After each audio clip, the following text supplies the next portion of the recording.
जय हिंद। नमस्कार दोस्तों, मेरा नाम है नीतू और स्वागत है आप सभी का आपके अपने YouTube channel army GK in Hindi and army running पर।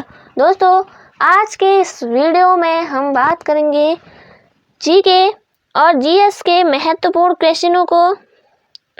तो दोस्तों, आपके लिए ये वीडियो बहुत इम्पोर्टेंट होने वाला है क्योंकि इसमें हम पूरे 30 क्वेश्चनों को करेंगे। तो 30 क्वेश्चन आपके लिए बहुत इम्पोर्टेंट होने वाले हैं, बहुत ज़्यादा इम्पोर्टेंट है ये क्वेश्चन। तो अगर आप इन क्वेश्चनों को करते हैं तो आपको पता चलेगा कि आपकी तैयारी कितनी हुई है। तो इन क्वेश्चनों से आप अंदाज़ा लगा सकते हैं कि कितनी आपकी तैयारी हुई है और आपको कैसे तैयारी करनी है। तो दोस्तों, आप वीडियो को पूरा देखिए और सारे ही क्वेश्चनों को आप ज़रूर सॉल्व करें। कॉपी और पेन लेकर ज़रूर बैठ जाइए और 1-2 करके क्वेश्चनों को लिखिए और जो भी क्वेश्चन आपसे सही होते हैं उसमें सही, और जो नहीं आता है तो उसमें आप गलत का निशान लगाइए और लास्ट में आप नंबरों को काउंट करिए कि आपके कितने क्वेश्चन सही हुए हैं और कितने आपको करने चाहिए थे सही, जो आपने सही नहीं किए या फिर आपने सही पूरे किए हैं। तो दोस्तों, शुरू करते हैं आज का वीडियो। इससे पहले मैंने एक और मॉडल टेस्ट आपको दिया था, तो जिन्होंने भी वीडियो नहीं देखा है प्लेलिस्ट में जाकर आप ज़रूर देखिए वीडियो और सारे क्वेश्चनों को आप सॉल्व करिए। तो दोस्तों, पहला क्वेश्चन ऑस्कर अवार्ड किस क्षेत्र में दिया जाता है। दोस्तों, काफ़ी इम्पोर्टेंट क्वेश्चन है ये। तो क्वेश्चन है ऑस्कर अवार्ड्स किस क्षेत्र में दिया जाता है। ऑप्शन है विज्ञान, साहित्य, फिल्म, पर्यावरण। ऑस्कर अवार्ड जो है वो दिया जाता है फिल्म के क्षेत्र में। ऑप्शन सी इसका बिल्कुल सही आंसर है। ऑप्शन सी आपका बिल्कुल सही आंसर है। अगला क्वेश्चन देखिए। अगला क्वेश्चन है संयुक्त राज्य अमेरिका का राष्ट्रीय खेल क्या है। बहुत इंपॉर्टेंट क्वेश्चन है दोस्तों। संयुक्त राज्य अमेरिका का राष्ट्रीय खेल क्या है। ऑप्शन है बेसबॉल, टेनिस, हॉकी या फिर क्रिकेट। इसका सही आंसर है बेसबॉल। ऑप्शन ए आपका बिल्कुल सही आंसर है, ऑप्शन ए। और भारत का राष्ट्रीय खेल हॉकी है, आप सबको ये याद होना चाहिए। भारत का राष्ट्रीय खेल है हॉकी और संयुक्त राज्य अमेरिका बेसबॉल। अब देखिए अगला क्वेश्चन बहुत इंपॉर्टेंट क्वेश्चन है। भारत में किस वर्ष राष्ट्रमंडल खेलों का आयोजन किया गया। तो ऑप्शन है वर्ष 2010, वर्ष 2014, वर्ष 2018, वर्ष 2006। तो भारत में राष्ट्रमंडल खेलों का आयोजन किया गया वर्ष 2010। ऑप्शन ए आपका बिल्कुल सही आंसर है, वर्ष 2010। ऑप्शन ए बिल्कुल सही आंसर है। और 1978 से जो है राष्ट्रमंडल खेलों के नाम से यह आयोजन किया जाने लगा है। तो किया जाने लगा था 1978 से। अगला जो क्वेश्चन है, मैग्सेसे अवार्ड पाने वाले प्रथम भारतीय कौन थे। इम्पोर्टेंट क्वेश्चन है, बहुत महत्वपूर्ण आपके एग्जाम के लिए। मैग्सेसे अवार्ड पाने वाले प्रथम भारतीय कौन थे। ऑप्शन है रविंद्रनाथ टैगोर, आचार्य विनोबा भावे, हरगोविंद खुराना या इनमें से कोई नहीं। इसका सही आंसर है आचार्य विनोबा भावे। ऑप्शन बी बिल्कुल सही आंसर है, ऑप्शन बी। मैग्सेसे अवार्ड पाने वाले प्रथम भारतीय आचार्य विनोबा भावे। अब अगला क्वेश्चन देखिए। अगला क्वेश्चन क्या है, निम्न में कौन सा केंद्र शासित प्रदेश नहीं है। तो दोस्तों, आपको पता है अब जो राज्य हैं वो 28 हो चुके हैं, केंद्र शासित प्रदेश 8 हो गए हैं। तो इनमें से कौन सा केंद्र शासित प्रदेश नहीं है। तो ऑप्शन है पुदुचेरी, लक्षद्वीप, दमन व दीव, या फिर गोवा? तो इसका सही आंसर सभी ने दिया होगा, गोवा आपका बिल्कुल सही आंसर है। तो गोवा केंद्र शासित प्रदेश ना होकर क्या है, राज्य है, भारतीय राज्य है गोवा। और गोवा की राजधानी है पणजी। पणजी। तो दोस्तों आपसे कभी कभी राजधानी से भी आपसे क्वेश्चन पूछ लिया जाता है। अगला क्वेश्चन देखिए, भारतीय राष्ट्रीय कांग्रेस के प्रथम अध्यक्ष कौन थे? भारतीय राष्ट्रीय कांग्रेस के प्रथम अध्यक्ष कौन थे? तो ऑप्शन है दादा भाई नौरोजी, वोमेश चंद्र बनर्जी, सुरेश नाथ बनर्जी या फिर एम.जी. रानाडे। भारतीय राष्ट्रीय कांग्रेस की स्थापना हुई थी 1885 में ए हो ह्यूम द्वारा की गई थी। तो इसके प्रथम अध्यक्ष थे डब्ल्यू.सी. बनर्जी, यानी व्योमेश चंद्र बनर्जी। ऑप्शन बी आपका बिल्कुल सही आंसर है। अगला क्वेश्चन है महत्वपूर्ण क्वेश्चन आपके सामने है दोस्तों, आप इसका आंसर दीजिए। भारत का नेपोलियन किसे कहा जाता है? ऑप्शन है चंद्रगुप्त मौर्य, पुष्यमित्र, कनिष्क या फिर समुद्रगुप्त। तो चंद्रगुप्त मौर्य मौर्य वंश की स्थापना। और कनिष्क की बात करें तो कनिष्क जो है वो कुषाण वंश का शक्तिशाली शासक था कनिष्क। और भारत का नेपोलियन कहा जाता है समुद्रगुप्त को कहा जाता है भारत का नेपोलियन। और अगर क्वेश्चन आपसे पूछा जाए ईरान का नेपोलियन, तो दोस्तों ये क्वेश्चन भी बहुत बार आपके आर्मी एग्जाम में पूछा गया है। ईरान का नेपोलियन किसे कहा जाता है? तो नादिर शाह को ईरान का नेपोलियन कहा जाता है। तो इम्पोर्टेंट क्वेश्चन है। और जो है समुद्रगुप्त को भारत का नेपोलियन कहा जाता है, नादिर शाह को ईरान का नेपोलियन। तो इम्पोर्टेंट है, आप जरूर याद करिए। अगला क्वेश्चन देखिए, मौलिक कर्तव्यों को किस देश से ग्रहण किया गया है? मौलिक कर्तव्यों को किस देश से ग्रहण किया है? तो ऑप्शन है अमेरिका, सोवियत संघ, जापान या फिर फ्रांस। मौलिक कर्तव्यों को किस देश से ग्रहण किया है? तो सोवियत संघ, रूस से। सोवियत संघ पुराना नाम है और रूस जो है उसका वर्तमान नाम है। ऑप्शन बी आपका बिल्कुल सही आंसर है। और अमेरिका से क्या लिया है? तो मौलिक अधिकार लिए हैं। और क्या लिया है? न्यायिक अवलोकन जो है वो अमेरिका के संविधान से ग्रहण किया है। अगला क्वेश्चन देखिए, अगला क्वेश्चन क्या है? अब इंटरनेशनल स्पेस साइंस इंस्टीट्यूट कहाँ अवस्थित है? ऑप्शन है स्विट्जरलैंड, चीन, जापान या फिर फ्रांस। तो इंटरनेशनल स्पेस साइंस इंस्टीट्यूट कहाँ अवस्थित है? तो स्विट्जरलैंड आपका बिल्कुल सही आंसर है। और स्विट्जरलैंड की राजधानी है बर्न और फ्रांस की राजधानी है पेरिस। तो ये आपके लिए इम्पोर्टेंट है। अगला क्वेश्चन, जोग जलप्रपात किस नदी पर अवस्थित है? जोग जलप्रपात किस नदी पर अवस्थित है? इम्पोर्टेंट क्वेश्चन है दोस्तों। ऑप्शन है कावेरी, महाना, शरावती या फिर गोकक। तो जोग जलप्रपात अवस्थित है शरावती नदी पर, जो कि आपके कहाँ पड़ता है? कर्नाटक में। तो शरावती नदी पर है जोग जलप्रपात। अगला क्वेश्चन, काकोरी कांड के नायक कौन थे?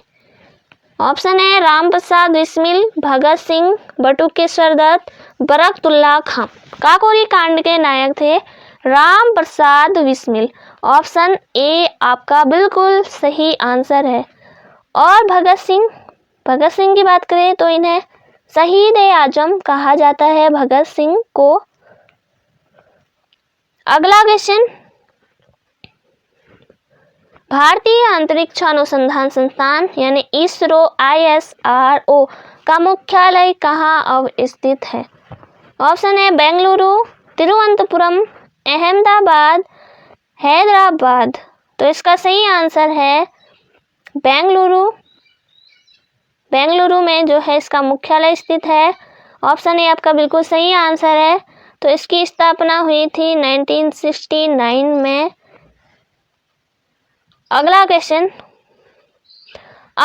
देखिए, हैदराबाद किस नदी के किनारे अवस्थित है? तो हैदराबाद किस नदी के किनारे अवस्थित है?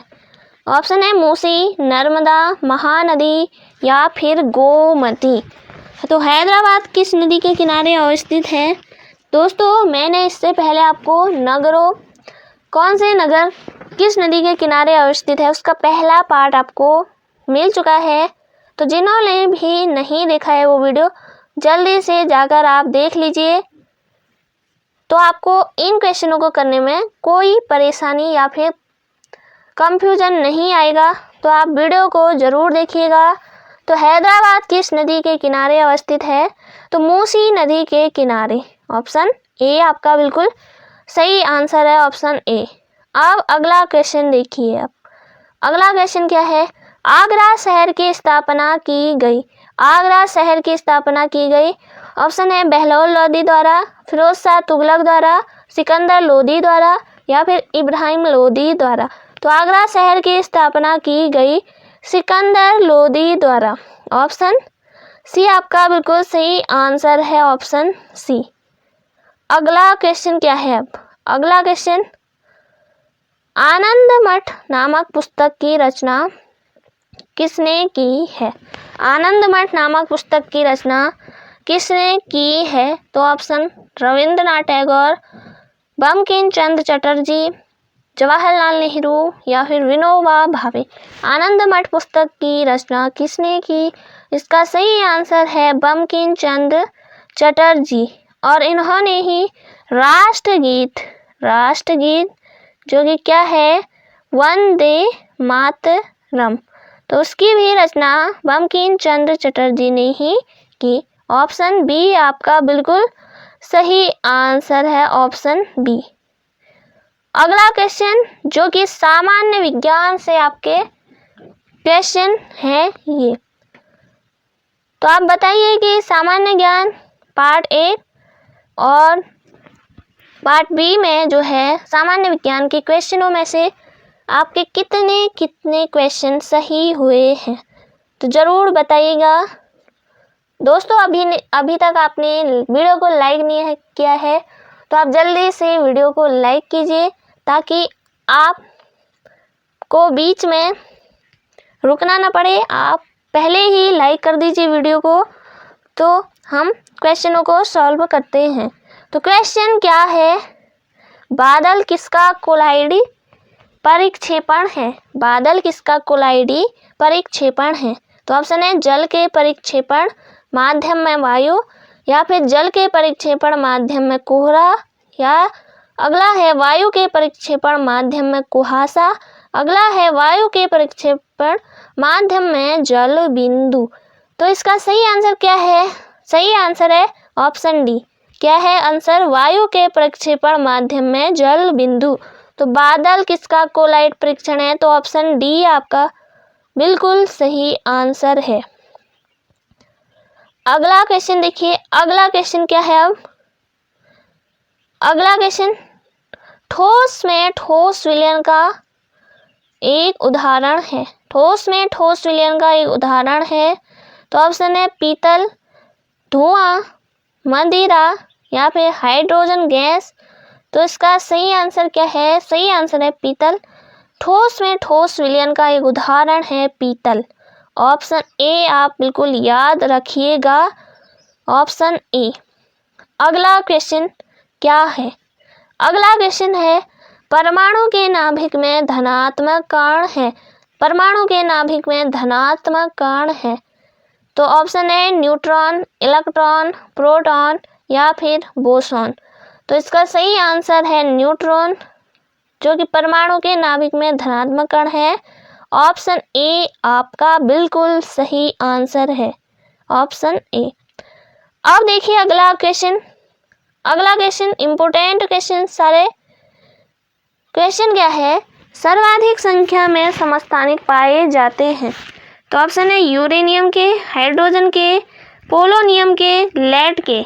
तो इसका सही आंसर है ऑप्शन सी, पोलोनियम के, ऑप्शन सी।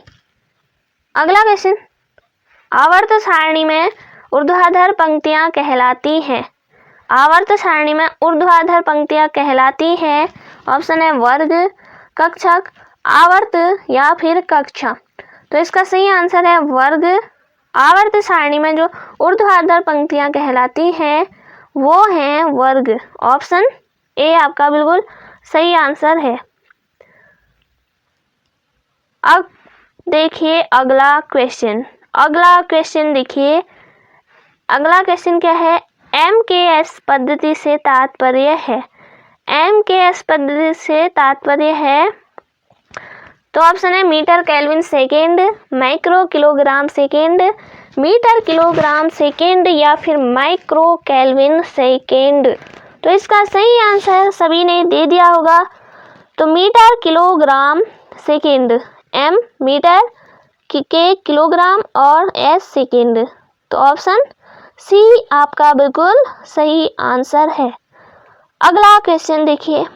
तो अगला क्वेश्चन, भौतिकी की वह शाखा जो वस्तु की गति का अध्ययन करती है कहलाती है। तो भौतिकी की वह शाखा जो वस्तु की गति का अध्ययन करती है क्या कहलाती है। तो ऑप्शन है यांत्रिकी, इलेक्ट्रॉनिकी, ऊष्मागतिकी। तो यांत्रिकी आपका बिल्कुल सही आंसर है, जो कि वस्तु की गति का अध्ययन करती है। ऑप्शन ए आपका बिल्कुल सही आंसर है। अगला क्वेश्चन क्या है। तो अगला क्वेश्चन है, निम्नलिखित में से सही विकल्प है। निम्नलिखित में से सही विकल्प है। तो ऑप्शन है कार्य बराबर बल गुणा विस्थापन, या फिर अगला देखिए कार्य बराबर बल विस्थापन, और ऑप्शन सी है कार्य बराबर विस्थापन बल, या इनमें से कोई नहीं। तो इसका सही आंसर है कार्य बराबर बल गुणा विस्थापन। ऑप्शन ए आप बिल्कुल सही आंसर कर लीजिए, ऑप्शन ए। अगला क्वेश्चन देखिए, महत्वपूर्ण क्वेश्चन है गुरुत्वाकर्षण की परिभाषा किसने दी थी। इम्पोर्टेंट क्वेश्चन आप कर लीजिए, गुरुत्वाकर्षण की परिभाषा किसने दी थी। तो ऑप्शन दिए हैं न्यूटन, आर्किमिडीज, गैलीलियो या फिर फैराडे। तो इसका सही आंसर है न्यूटन। ऑप्शन ए आपका बिल्कुल सही आंसर है। बढ़ते हैं अगले क्वेश्चन की तरफ। तो अगला क्वेश्चन, निम्नलिखित में से ऊष्मा का सुचालक है। ऊष्मा का सुचालक है। तो ऑप्शन है एल्कोहल, पारद, ईथर, पानी। तो इसका सही आंसर क्या है, पारद, जो कि ऊष्मा का सुचालक है। ऑप्शन बी आपका बिल्कुल सही आंसर है, ऑप्शन बी। अगला क्वेश्चन देखिए। अगला क्वेश्चन देखिए, जीवन की इकाई है। तो ऑप्शन है जीन, DNA, जीव या फिर कोशिका। तो जीवन की इकाई है कोशिका। ऑप्शन डी आपका बिल्कुल सही आंसर है। कोशिका की खोज की थी रॉबर्ट हुक, आप याद रखिए। और DNA की बात करें तो DNA का पूरा नाम है डीऑक्सी न्यूक्लिक अम्ल। अगला क्वेश्चन देखिए, कोशिका सिद्धांत किसने दिया था। ऑप्शन है स्लाइडेन व स्वान ने, रॉबर्ट हुक ने, या नॉल रुस्का ने, या मेल पिघी व विरको ने। कोशिका सिद्धांत दिया था स्लाइडेन व स्वान ने। और इसके अलावा बात करें रॉबर्ट हुक की, तो इन्होंने कोशिका की खोज की थी। तो कोशिका की खोज की थी, क्वेश्चन आपसे पूछा जाए तो रॉबर्ट हुक। और कोशिका सिद्धांत किसने दिया? तो स्लाइडेन व स्वान ने। अगला क्वेश्चन आपके सामने देखिए। अगला क्वेश्चन देखिए अब, मानव शरीर का सबसे कठोर भाग कौन सा है? ऑप्शन है दांत का इनेमल, हड्डियां, पेशियां या फिर इनमें से कोई नहीं। मानव शरीर का सबसे कठोर भाग है दांत का इनेमल। ऑप्शन ए आपका बिल्कुल सही आंसर है, ऑप्शन ए। अगला क्वेश्चन देखिए। अगला क्वेश्चन, मानव आहार नाल में भागों का सही क्रम कौन सा है? मानव आहार नाल में भागों का क्रम कौन सा है? तो सबसे पहले तो आप देख लीजिए, मुख, आमाशय, छोटी आंत, ग्रसिका व बड़ी आंत। ऑप्शन बी है मुख, ग्रासिका, आमाशय, बड़ी आंत व छोटी आंत। ऑप्शन सी है मुख, आमाशय, ग्रासिका, छोटी आंत, बड़ी आंत। और ऑप्शन डी है मुख, ग्रासिका, आमाशय, छोटी आंत या अगला है बड़ी आंत। तो इसका सही आंसर क्या है? ऑप्शन डी आपका बिल्कुल सही आंसर है। डी आपका बिल्कुल सही आंसर है। डी देख सकते हैं, डी। तो डी आपका बिल्कुल सही आंसर है। तो मुख, ग्रासिका, आमाशय, छोटी आंत, बड़ी आंत, ये इनका क्रम है। मुख हो गया, फिर ग्रासिका आ जाती है, फिर आमाशय, छोटी आंत, बड़ी आंत। लास्ट क्वेश्चन देखिए, बहुत इम्पोर्टेंट क्वेश्चन है। विटामिन B1 की कमी से निम्न में से कौन सा रोग हो जाता है? विटामिन B1 की कमी से निम्न से कौन सा रोग होता है? Option A cheilosis, option B है बेरी पेलेग्रा, रक्त अल्पता। तो इसका सही आंसर क्या है? बेरी इसका सही आंसर है। विटामिन B1 या थायमिन इसका रासायनिक नाम है, थायमिन इसका रासायनिक नाम है, थायमिन, विटामिन बी का। और इसकी कमी से कौन सा रोग होता है? तो बेरी। और रक्त अल्पता, तो रक्त अल्पता जो कि हीमोग्लोबिन की कमी के कारण होता है, रक्त अल्पता। ऑप्शन बी आपका बिल्कुल सही आंसर है। तो दोस्तों ये थे आज के क्वेश्चन। उम्मीद है आपने सारे ही क्वेश्चनों को सही किए होंगे, आपने सारे ही क्वेश्चनों का जवाब सही दिया होगा। अब दोस्तों आप हमसे जुड़े रहिए और मिशन 2021 में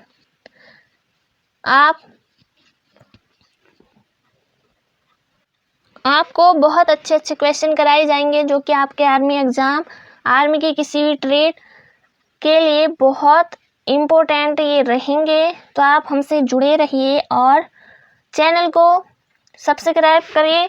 और वीडियो पसंद आती है, आप वीडियो को भाई अपने जो भी इंडियन आर्मी की तैयारी कर रहे हैं, आपके दोस्त, आपके भाई बहन जो भी इंडियन आर्मी की तैयारी कर रहे हैं, आप उनको ये वीडियो ज़रूर शेयर करें। तो इसी के साथ मैं मिलती हूँ नेक्स्ट वीडियो में। तब तक के लिए जय हिंद, जय भारत।